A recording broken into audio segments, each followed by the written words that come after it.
Welcome friends to the 36th module of AI. In this particular module, we are going to have a glimpse of a topic called machine learning.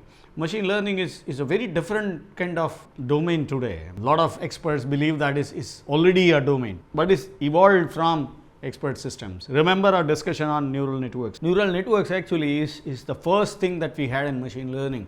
Machine learning, if you want me to define machine learning, there are a few ways to do that. It connects AI with other domains, that's one. It's a computerized system which can learn on its own, is the other definition that you probably get. It's the program which can look at patterns in data and get knowledge out of it, or get something called machine intelligence out of it, or the system which looks at the examples and derive meaning out of it. But then you won't get a very clear-cut definition of machine learning. In fact, in my own opinion, it's very hard to define machine intelligence. But then machine intelligence is about programs which can learn looking at the examples. For example, a spam filter. A spam filter is one which learns because once there is a mail which you believe spam, you just say that it is spam and it learns about that. When there is a mail which is non-spam, you say it is a non-spam, it learns about that. Over a period of time, if you have seen in the last 5 years, the spam filters have become so good that they are able to identify mail spams from non-spams in almost every time they are right. Almost 99.99% accurate. What does that mean? This is a domain where, and in fact, let me ask you a question. Can you define a mail which is spam? You try doing it, you realize that it is not. You can give some examples like a mail contains word like offer, or a mail contains some lucrative things. Do this and you get this, you get 30% discount or 50% discount, which tries to catch users to fall into some trap or something like that. Then that look like a spam. But then what you're doing, you're just giving examples, you're not defining it in true sense. So there are a lot of such problems. For example, the same problem is also happening with intrusion detection. Okay, how you say that this packet is malicious, or this packet is not, or this user is doing something malicious and this user is not? You can't define it actually. You will have to give examples that this is malicious and this is not, and let the user decide it. One more example. Suppose if you want to write a program which decide looking at a photo, the program decides whether this person is smiling or happy or unhappy. Now, if you want to define what is happy and what is unhappy, it is almost impossible, almost next to impossible for you to do that. Point is, again, you can do that. You can show an image that this is happy and show an image that this is not happy, and you just provide enough sufficient number of examples and assume that program will eventually learn about the difference on its own. And that is machine learning. So this is basically a machine learning program, and that's how you start with. Anyway, machine learning begins with knowledge representation. In fact, machine learning, you'll have to define the content because you like to get meaning out of it. You have to go for a machine representation which gets derived meaning out of it. You need methods for knowledge representation, you need methods for inference, you need heuristic. Okay, and the problem with if you do it manually, for example, if machine learning is done by expert, if the administrator has to look at network logs, for example, will continuously looking at network logs and decide which packet is malicious or not, poor administrator has to wade through that jungle of network logs, will never be able to come out. In fact, every day the network logs will be generated to the extent that a single administrator will not be able to wade through that in his own lifetime. That many amount of data is generated, is almost impossible. So machine based, the manual system is pretty slow. Not only it is slow, it is also tedious and error prone. Okay, so it is quite possible that if an administrator has to look at 5,000 packets every day, it is very likely to miss out on one which is really malicious. The second issue is that updation will be almost impossible, will be equally slow. So that is the other problem. So it is better if this thing is replaced by an automated system which looks at network logs and figure out what seems strong and what is not. Also aggregate things. For example, there is a warning about one particular attack 1,000 times, so you don't need to have 1,000 logs for it, 1,000 row alerts for it. You just have one entry and telling that is happening 1,000 times. That's good enough. And if a single process is being reported by multiple places that this user is doing something malicious, you can replace all those entries by one entry says that this user is reported 25 times for doing something malicious. Now, if you consolidate things like this and correlate them properly, you will not only reduce false positives and negatives, but administrator will require much lesser time to go through it. So machine learning can be very, very useful in such cases. Machine learning is learning by machine. So we'll need to define what do we mean by learning. So you just remember what we discussed about learning in neural networks. Probably the same thing is here. Supervised, unsupervised learning also happens here. Supervised means you have input and output both, and you just test whether a machine has learned properly. In case of unsupervised, you don't have the other part. Okay, so that is also there. Spam checker is one example, and intrusion detection system is the other example. And there are a lot of programs today which, for example, genome mapping that's happening recently. If you have heard about genome mapping project, was taken by not less than 13 countries. It took around 13 years. 50 to 60 countries participated in it. It costed around $60 billion. And then US president announced that we are successful in genome mapping. I was surprised to find that one company in Pune could do it in 3 days time using conventional servers now. And why they are able to do it? Because of the machine learning algorithms that they have developed. So that is the power of machine learning. Okay. So this learning process is learning from these huge data, and they learn some pattern out of it. They exactly like neural networks were doing, derive those weights. Okay, so they learn things out of it, and given that this genome mapping program can predict what is possible, what's there in store for you in future, whether you are going to have blood cancer what are the chances that you will have blood cancer at the later age. If you remember that Angela Jolie's case, that's because of that genome mapping. And a conventional MI program becomes better and better over the period of time, given more and more training. You probably have seen these spam filters getting smarter and smarter. First challenge that they have is they have to deal with voluminous data, huge amount of data, like network logs or doctor's information, patient information coming from IDSs, information coming from hospital records, information coming from the patient database, information coming from research labs, information is coming from pathology reports, and many things here. So whole data is coming in and you are processing them. Or some other case like crowdsourcing, whether you would like to figure out whether one party is going to win here or not. You're looking at Facebook posts, you're looking at Twitter messages, you're looking at what people are writing in their blogs and so on and so forth, and you get all that information correctly. You just look at the patterns and decide whether X party is going to come to power or Y party is coming to power, and so on and so forth. People have done that. Or you do something called sentiment analysis. You learn about, look at the post and decide whether the person, and people have done this. So looking at the post, it decides that this person is under depression and requires medical help. Okay, so that kind of thing is also possible, because it has looked at many posts in the past and learned about this thing, that such post indicates depression. So that is also done. So kind of thing is done. But in that case, you will have to look at so many posts and detail about what people have done thereafter and all that, and that data, unless you have sufficient amount of data, you won't have that level of conclusion, and even that conclusion, you don't have that level of confidence. There are a lot of learning issues here. The first thing, that there are two phases in machine learning. First, you will have to have collection of knowledge from various sources, and then you have to assimilate that knowledge in proper form. And this is critical because, for example, if you are getting data from Facebook post, how will you store that thing in a database record? Because database record, you will have different fields, and this thing is to be identified as a typical field and to be inserted there. So that kind of thing is pretty hard. For example, if you're getting an address, but you don't know which part is which, now you have to find out which indicates which, whether this thing indicates city, whether this string indicates country, and so on and so forth, whether this indicates the name of society and all that. So that kind of mapping also is to be done. So these are challenges, and it has to remember this induction is very important. Even generalization that we have studied also is required here. Spam filter we have already, and it's similar is the case with other domains. Now machine learning programs usually label the inputs. For example, spam filter inputs is this thing, that spam and non-spam.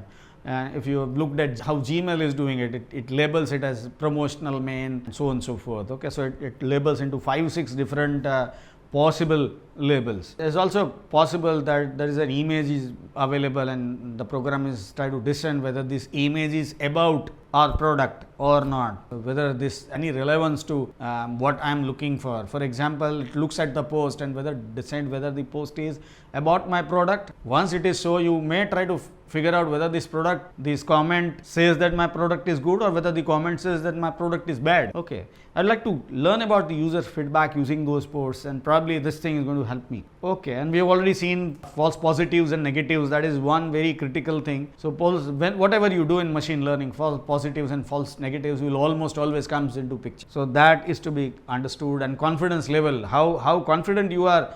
For example, once I say that there is a likelihood of intrusion, how confident I am. Okay, that's called confidence level, and that again is based on experts' intuition and judgment. Such type of performance measures are also important. There are three ingredients. One is this performance measure. The first one are examples. Second is this performance measure.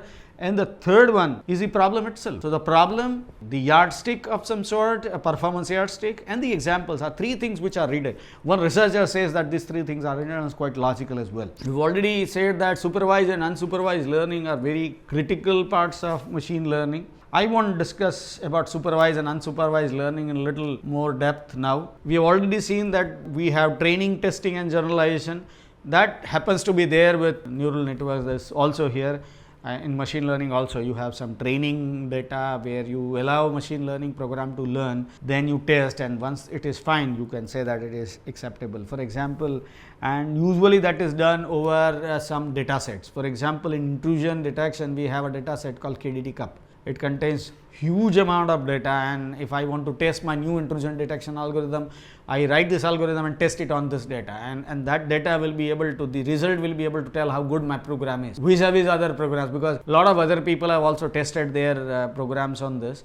Once they have tested their programs on this and their result is 70%, and my result says that I am able to do it to 80%, I can definitely claim that my program is little better than theirs. So that is one very critical thing. Generalization obviously is very, very important. How good your solution is for unseen inputs. Okay, if it is better for unseen inputs, definitely yes, it has better utility. So that is also very important. So this is the other thing which is important for machine learning. So with this, what we have done is we have understood what machine learning is, and what are the challenges involved, and what are the consequences of doing something with machine learning. Now we are going to look at some of the machine learning approaches. The first approach is based on Bayes' theorem that we have already seen. Remember, we have looked at character recognition case. So we look at some of the symptoms and decide whether the character is A or B or C. Okay, so here they are called classes. If it belongs to class 1, it is A. If it belongs to class B, it is class B, and so forth. So in Bayes classification, what you do is actually, when you calculate PB, basically what you do is you calculate the probability of this character belonging to a typical class. So when I have an image and I say that there is a possibility of this image to be A is 0, B 0, C 0, D 0.001, C 0, 40, I 0.5, J 0.7, and so on. Others may not be 0.5 and 0.2 and something. So once I get that, I can easily understand that the highest possibility is I. So I'll accept that. And sometimes it's called generative model. In generative model, you just find out the probability of incoming thing belonging to every possible class and will pick up the case of highest value. And I'm not here to describe that generative model in more detail, but this is the way it does. The other model is called discriminative model, which actually looks at the attribute and decide whether it is this or that. For example, if I get a packet and I find that the sender's address and destination address is the same, I identify that as a lend attack. Now that is identification. This identification is based on the value of attributes. So once the value of attributes are used to decide what it is, it's called discriminative. So we are this Bayesian, this is called naive Bayesian classifier, the one which I am talking about, which is based on Bayes formula that we have seen earlier module. This is the first thing that we have to do. The other one is called hidden Markov model. Now hidden Markov model is something where there is some part of the system is hidden from us and some part of the system is visible to us. For example, if I am writing a program which machine learn the speech, for example, speech to text conversion. So what you're supposed to do, you're just listening to the speech and figure out what is spoken. Somebody speaks AI, you would like to figure out whether it is A and I what, and if it is so, but I don't have the information about what is being exactly spoken. What I get is the voice. I don't have the A and I. Okay, so once I get that information, the voice, I'll have to get what is spoken. Okay, A and I. Similarly, when I listen to, for example, I listen to some music, I'll have to figure out what is being played. Okay, which key, for example, somebody is playing piano. What I get is a voice, and from that I'll have to determine which key is pressed. Now, in this case, I don't have information about keys. I don't have information about the written text which is being spoken, and I have to get them. The information that is being typed in, or the information being spoken, they are called the values, which are the states which are not known to me. And what is available to me is called observations. Observations are solely based on that. For example, something is being spoken. I listen to that, I get AI, then I understand to be A and I is spoken. So this A and I is solely responsible for what I heard. But then this AI obviously has some relation between what is spoken before and after. But the observation which I hear, AI, only depends on what is being spoken there. So that space which is hidden from me is responsible for the observation that I have. Okay, and that's why this is called hidden model. Okay, why it is called Markov model, there is a reason. I'm not going to discuss about that, but that's why it's called hidden. So that part is hidden here. So in Markov model, hidden Markov model, there are two things: states which are not visible to us and observations that they generate. So what I have sequence of observations. Do you expect me to do? Once I have sequence of observations, I must generate the sequence of states. That's the problem that I want to solve. Okay, so this is a hidden Markov model problem. So basically what actually is done, the user who is going to change from one state to the other, or the whatever system which generate this does change from one state to the other, and some observations are generated from it, and they are observed, and from that you will have to figure out what is being done there. Okay, so that kind of mapping is to be done, and sometimes the states are called labels, and what is being produced is called label sequence. So you have label sequence, you have observation sequence. You cannot see what label sequence is, you only can see the observation sequence, and you'll have to predict what label sequence is. Remember, labels are dependent, maybe dependent on each other, because when I speak AI, probably I'll say we are learning subject called AI. So they are this, whatever I am speaking, they have some dependence on the other. But then the observation, when I hear AI, it doesn't really dependent on other labels than what is being spoken. Okay, so that is very important here. HMM can be done using this thing. In fact, we are not going to study how HMM is actually being done, but basically it learns about this. The process is this: how you get labels from observations, and it happens in both cases. It happens in some cases you have both of them, and you make the machine learn about how this is done, and you do it for all other cases as well. Supervised model, and it is also done in unsupervised fashion as well. You sometimes use clustering for, if you want to do unsupervised learning. A great solution is called K-means algorithm. So we'll talk about K-means algorithm next, but then there is also a thing, there is something called learning about concepts. When you want to learn a typical concept which is not simple, for example, I'd like to find out a concept called retaining an employee. I want to retain an employee. I don't really know how to retain an employee. I would like to learn that concept. I'm an HR manager. If I want to learn that concept, probably I have some pre-assumptions. It's called hypothesis. So my hypothesis says that if I give an employee for a single foreign trip with a spouse after 3 years of service, or I pay fees of 2 of the kids of the employee, and so on and so forth. These are called motivational strategies. So I decide the set of motivational strategies, and I want these motivational strategies to retain my employee. My hypothesis is such that this motivational strategy is going to help this particular employee to stay longer in my company. Now this is my hypothesis. So whether my hypothesis is true or not, if my hypothesis is true, I have learned that concept. So this learning concept is also very critical machine learning program. What you're supposed to do in this case, you'll have to look at the data about employees, their characteristics, and their own family situations, and a lot of other things. For example, foreign trip probably is not very attracting for a single person, or an old age person. So that is not very attractive. Even that school phase, if somebody is unmarried, there is no point, or there is an old person who has grown up children, then for him also this strategy is not very attractive. So point is, you'll have to have attributes of employees which are matching with this policies, and for which policy which employee is affected and all that. These are critical thing that you would like to learn out of the data that you have. So once you get the sequence of that data, okay, and you get some relation between them, you probably will be able to come out with some hypothesis which is correct or near to correct. So this is precisely what is learning about concepts, and this can be extended by that. There is in fact one more method which is being used is called decision tree. Decision tree is kind of an if-else structure. If you do this, your employee will be able to retain longer. So the first part which I said can be implemented using neural networks, but the second part can be implemented using rule-based systems which we talked about. For example, if you give a foreign trip to married person whose age is between 25 to 45, then is likely to be retained in the company longer. Okay, and there is a suggestive evidence 0.7 that a person will be retained in this company longer.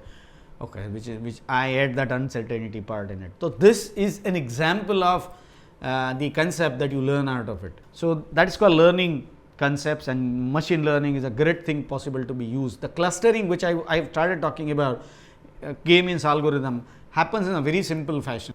And clustering algorithm is unsupervised learning. For example, there are a lot of packets coming in, and I know that there are 3-4 types of attacks. I would like to segregate these inputs into the 3-4 types of attacks. How will I do it? I'll just decide these 3-4 types and then let every packet come in and then randomly add them into this 4 or 5 whatever types of attacks that I do. I have n attributes of the packet.